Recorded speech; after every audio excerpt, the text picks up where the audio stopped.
The air in the arrivals hall felt thick with a mix of jet fuel and something else, something familiar, comforting, like the scent of my mom's baking. It had been 2 long years since I last stood on American soil, 2 years spent studying abroad on another continent.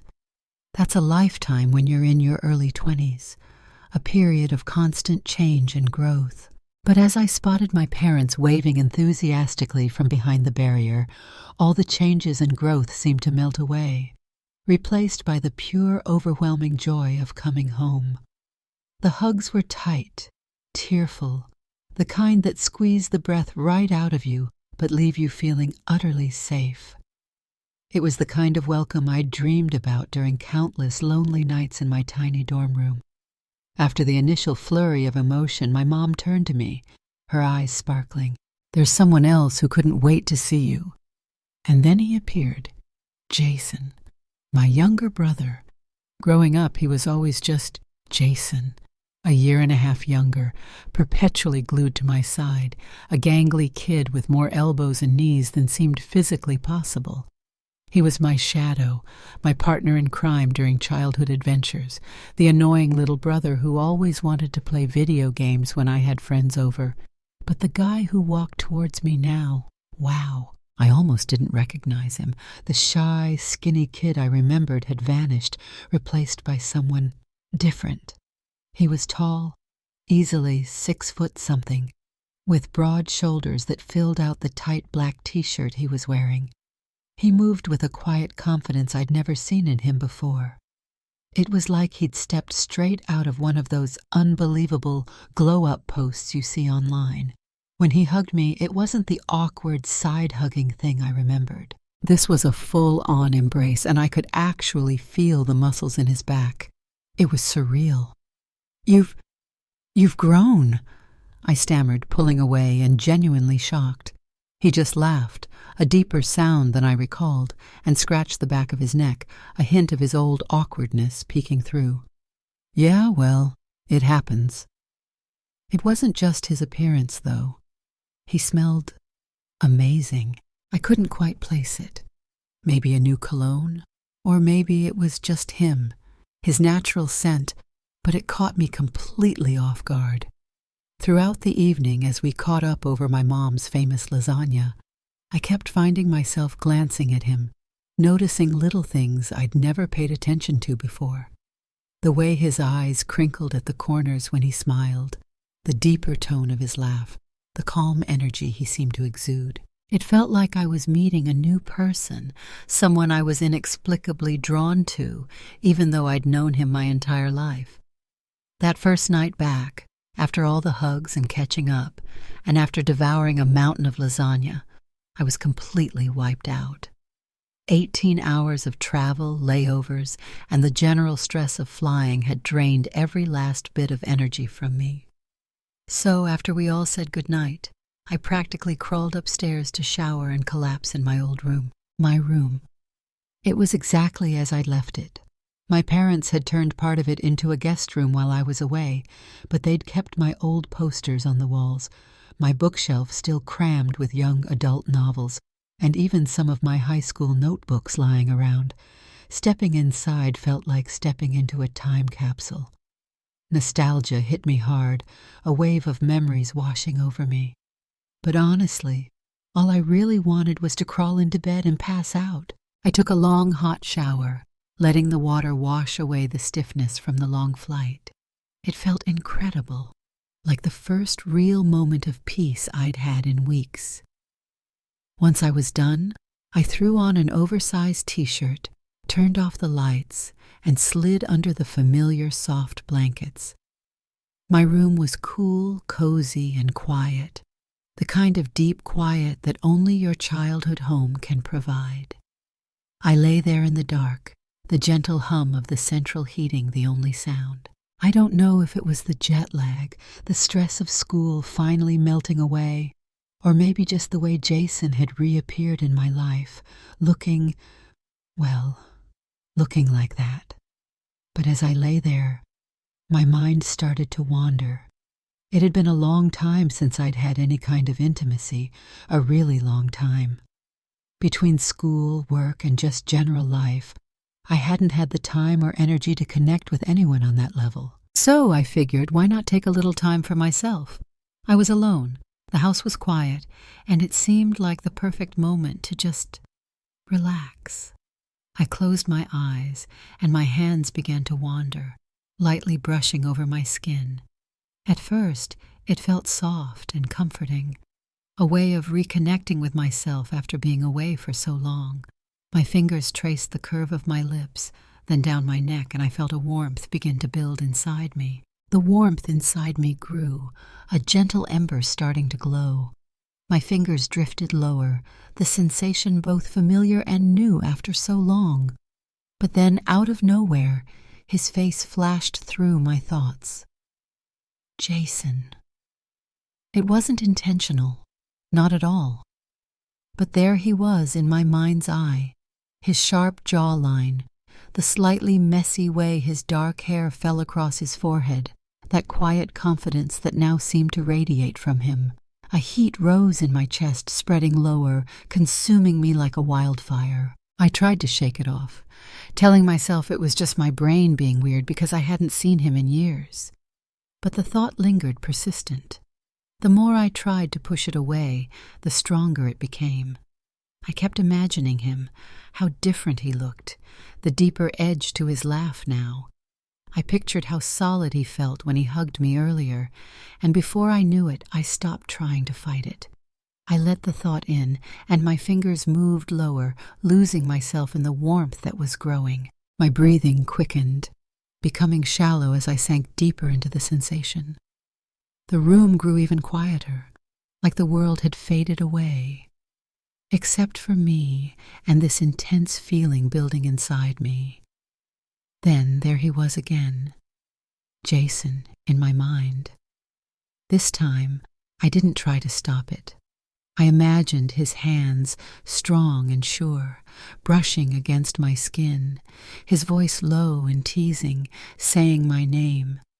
It felt so vivid, like he was right there with me. I couldn't help but lean into the fantasy. My body responded instantly. The way my fingers moved, the way my body arched, it all felt electric. Every nerve ending was alive, and the warmth turned into something undeniable. It was this perfect blend of comfort and excitement, like I was experiencing something new, but at the same time familiar. And it wasn't just physical.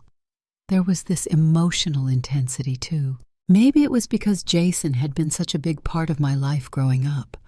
Or maybe it was the shock of seeing him again after so long, looking and acting like a completely different person. Whatever it was, it felt powerful. I let myself go, surrendering to the moment. My hands moved with more purpose now, and my breathing grew heavier. Jason's image in my head became clearer, his hands on my waist, his lips brushing against my ear. It felt forbidden. Of course, it was Jason, the kid I used to babysit when I was 14. But that made it even more intense, adding a layer of something illicit. It felt wrong, but at the same time I couldn't resist it. The memory of his laugh, the way his eyes crinkled when he smiled, all rushed back.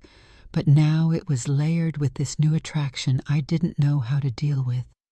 The room was dim, lit by the faint glow of a street lamp outside my window. The air felt thick, almost charged, as I let my thoughts spiral deeper. Every touch sent shivers through me, and every thought of him made my heart race faster. Just as I was completely lost in the moment, something inside me hesitated. A tiny voice in the back of my mind whispered, "What are you doing?" "This is Jason." It was like a splash of cold water, and for a moment I froze. I opened my eyes, staring at the ceiling, trying to make sense of what I was feeling. But just as quickly the hesitation faded. I told myself it was just a fantasy, just a way to unwind after a long day.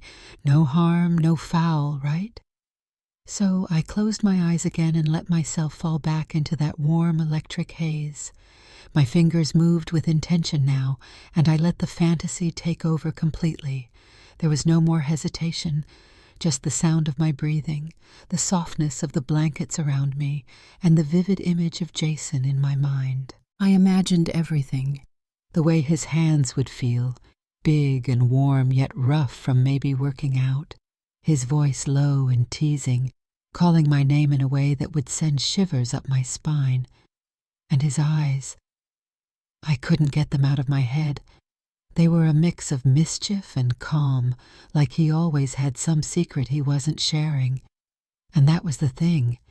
It felt forbidden, like I was crossing an invisible line, but that only made it more intense. My body was fully tuned into the moment, my breathing heavy, and I was so close to, well, you know. And then it happened. Out of nowhere, the door to my room slammed open. No knock, no warning, just the sound of the door crashing into the wall. "Tiffany!" Jason's voice cut through the air like a slap. I froze completely, frozen. My whole body tensed, and my mind went blank. I just lay there like a deer in headlights. Jason, oh my God. He was just standing there, eyes wide with shock, as he realized what he'd walked into. The silence was deafening. I could see the exact moment his brain processed what was happening. His jaw dropped, his face turned bright red, and he just stood there completely frozen himself. He didn't even try to look away. He just stared, mouth slightly open like his system had completely crashed. Me? I was still lying there, feeling like the world's biggest idiot, completely exposed. Not physically, thankfully, but emotionally, which somehow felt even worse. I couldn't move, couldn't speak. It was like my brain refused to process the situation. Finally, after what felt like an eternity, I managed to croak out, "Jason, what the hell?" My voice came out louder and more accusatory than I intended. He snapped out of it, blinking rapidly. I didn't know. You never lock your door," he stammered, his eyes darting around the room as if looking for an escape route. He awkwardly sat up and grabbed a pillow, clutching it to his chest, even though I was the one who might have needed the modesty cover. My heart was racing, but not in a good way anymore. Jason's face was still bright red, but then, to my utter disbelief, he smiled. A small, hesitant smirk played on his lips, and I swear I wanted to throw something at him. "You might want to hang a sign or something," he said, backing slowly out of the room with his hands raised in mock surrender. "Just saying," and then the little idiot laughed, a full-on laugh, as if he hadn't just walked in on the most embarrassing moment of my life. He closed the door behind him, and I could hear him running down the stairs, still chuckling to himself. I just sat there, completely stunned. My face was on fire, my heart was pounding, and I felt like I wanted to crawl into a hole and never come out. But then this part surprised even me. I realized that the whole thing had, I don't know, affected me in a way I wasn't expecting. As I sat there replaying the whole mortifying scene in my mind, I couldn't stop thinking about the look on his face. The moment when he froze, his eyes wide, his mouth slightly open. It was burned into my memory, and instead of feeling purely mortified, I felt this weird spark like he had seen me, not just physically, but in this vulnerable, unfiltered moment. And as much as I hated to admit it, that turned me on even more. The embarrassment was still there, sure, but it was mixed with this electric thrill I couldn't shake. My brain kept going back to him standing in the doorway, the way his expression shifted from shock to amusement. It was like the tension between us had reached its boiling point, and now there was no going back. I tried to shake it off, to focus on literally anything else, but it was useless.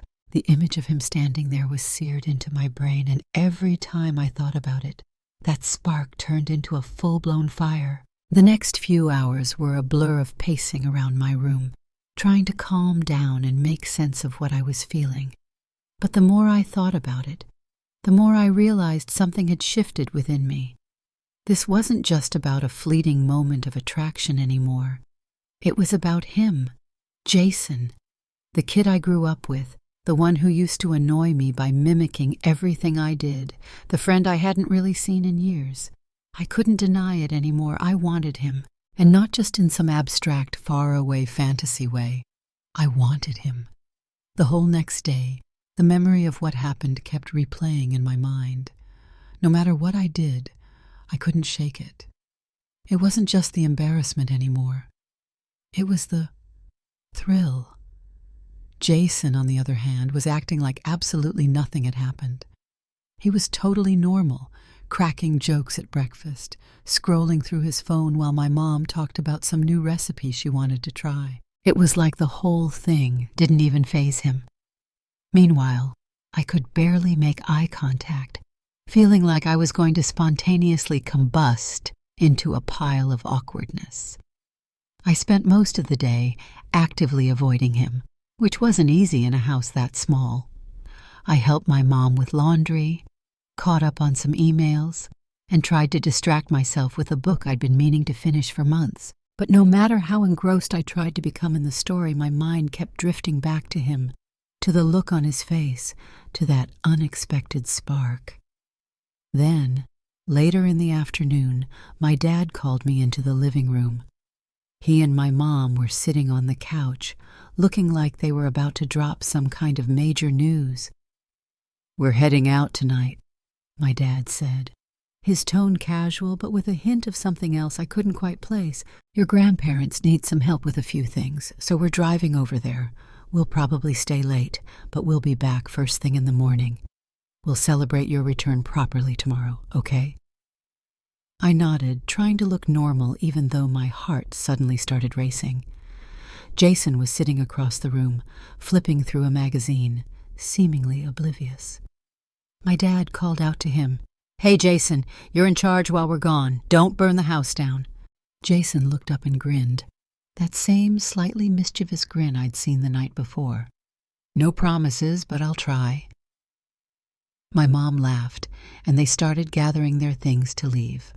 Within 10 minutes, the house was quiet again. It was just me and Jason. At first, I tried to play it cool. I went back to my room, scrolling through my phone, pretending I wasn't hyper-aware of every single sound he made downstairs. I could hear him moving around in the kitchen, the clink of dishes as he grabbed something from the fridge, the soft hum of the TV as he settled in to watch something. But the longer I sat there, the more restless I became. Last night's events were still so fresh in my mind, and my body felt practically buzzing with a strange, unfamiliar tension. Honestly, I wanted more. It was like a switch had flipped inside me. I wasn't thinking about whether it was a bad idea or what might happen if things got awkward. All I knew was that I wanted him, and I wasn't going to let myself overthink it this time. I waited until it got dark, the house quiet except for the faint sound of the TV downstairs. Then, when I couldn't take it anymore, I decided to act. Quietly, I slipped out of my room and tiptoed down the hallway towards Jason's room. His door was slightly ajar, and when I peeked inside, I saw him lying on his bed, fast asleep. He was on his side, his back to the door, one arm tucked under his pillow. For a moment, I hesitated. My heart was pounding so loudly I thought it might wake him. But the longer I stood there, the more a wave of courage, or maybe it was just pure recklessness, took over. I stepped inside and closed the door softly behind me. The room was dim, lit only by the soft glow of his desk lamp. I could hear his slow, steady breathing, which made my own breath catch in my throat. Carefully, I climbed onto the bed and lay down beside him. My body was trembling with nerves, but I couldn't stop myself. I mirrored his position, lying on my side with my back to him, close enough to feel the warmth radiating from his body. For a moment, I just lay there, letting the tension build in the quiet stillness. It was intoxicating. My mind was racing. a chaotic mess of what-ifs and should-nots, but my body seemed to know exactly what it wanted. I began to move slightly, shifting closer to him. My hand brushed against his, and he stirred a little in his sleep, but didn't wake. My heart was in my throat, but I kept going. Then he turned over, his eyes slowly opening, blinking as he tried to understand what was happening. When he saw me, his expression shifted from sleepy confusion to pure shock. "Tiffany, what are you doing?" His voice was rough, gravelly from sleep. I didn't respond at first. Instead, I reached out and took his hand, placing it against my waist. His hand was warm and strong, and for a second he just froze, staring at me as if he couldn't believe what was happening. "It's your fault," I said softly, my voice barely above a whisper, "for coming into my room without knocking." He looked at me, his expression a mix of confusion and something else, something I couldn't quite place, a flicker of understanding maybe. But then slowly, almost hesitantly, he relaxed. His hand moved on its own, sliding against my side, and in that moment I saw the exact moment he gave in. For a moment, everything felt surreal. Jason's hand hovered over me, unsure, even a little shaky. I could sense the hesitation in his touch, the kind of nervous energy that comes when someone is stepping into completely unfamiliar territory. His palm rested gently against my side, his fingers trembling slightly at first. I wasn't even sure if he would go through with it. He looked at me with a mix of confusion, a hint of fear, and a whole lot of curiosity. I could see the wheels turning in his head, probably wondering if he should bolt, laugh it off, or lean into whatever this was becoming. Honestly, I could barely keep myself composed. But then something shifted. I gave him a small nod, a silent reassurance that it was okay, that I wanted this, that he didn't need to overthink it. That little bit of encouragement seemed to be all he needed. His hand began to move, cautious at first, like he was testing the waters. His fingers grazed over my side, warm and firm, but still hesitant.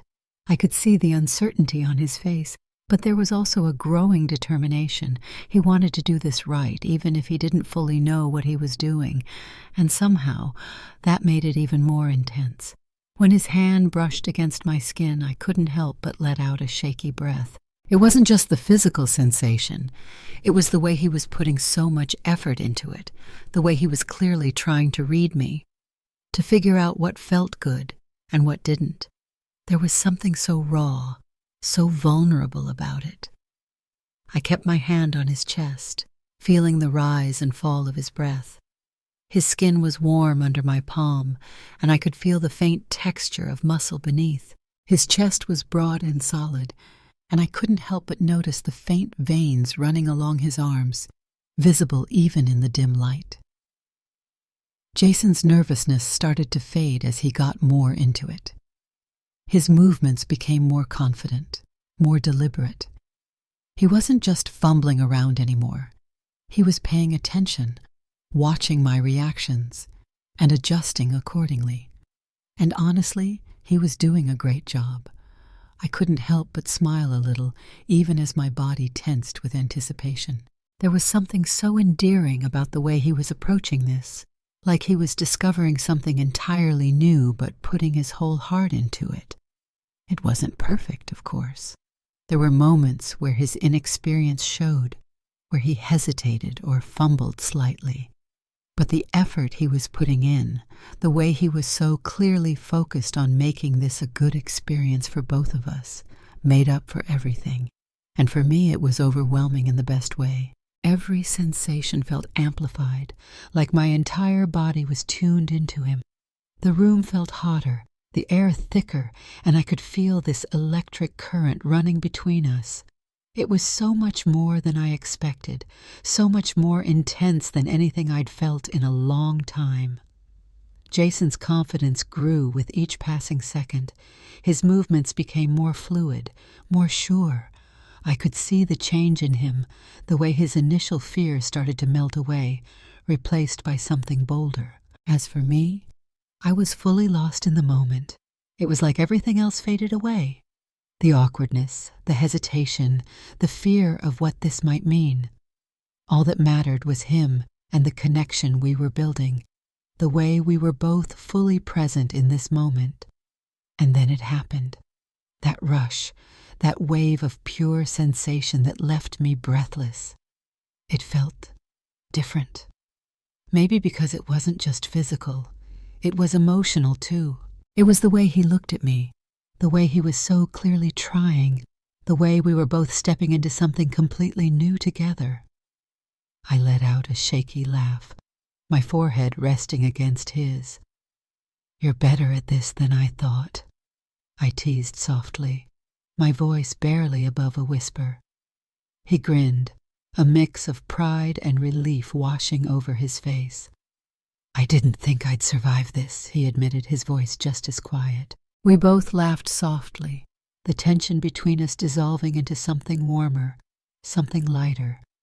And in that moment I knew this wasn't just about what had happened. It was about him. As if on instinct, I leaned in. It wasn't some grand, dramatic move. It was subtle, slow. I wanted to give him a chance to back away if he needed to, but he didn't. His eyes flicked down to my lips, and that was all the encouragement I needed. Our lips met softly at first, almost testing the waters. His were warm and surprisingly soft, and there was a hesitancy to his kiss, like he was still unsure if this was really happening. But as the seconds ticked by, that hesitancy started to melt away. He tilted his head slightly, pressing into the kiss with just a little more confidence, and I felt that familiar rush of heat flood through me. After a while, we broke apart, both slightly breathless. I looked at him, really looked at him, and a question popped into my head, completely unbidden. Are you a virgin?" He didn't look away, just met my eyes, a slight smile playing on his lips. "No," he said, his voice steady. But there was something about the way he said it that made me pause, like he was almost waiting for something more. I kept looking at him, and then he added, "Okay, you got me, sis."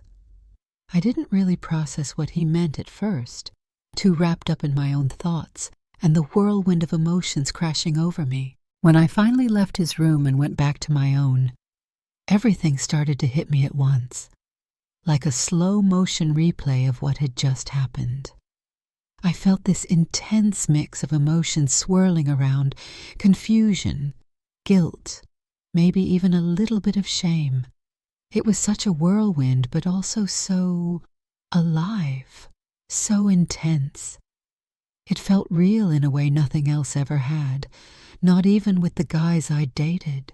I couldn't shake the thought that maybe I shouldn't have done it, that maybe I crossed a line I shouldn't have crossed. But then I kept replaying those moments in my head, the way it felt, the connection we shared, and it wasn't like anything else. I couldn't ignore that part either, the feeling that something felt so right in that moment, even if now, in the aftermath, I felt complicated. Sick for what I did with Jason, but at the same time, I couldn't deny how good it felt. Was that okay? Was it right? I honestly don't know. I'm still trying to figure it out. Honestly, what do you think? Should I feel guilty? Tell me in the comments what you think about all this.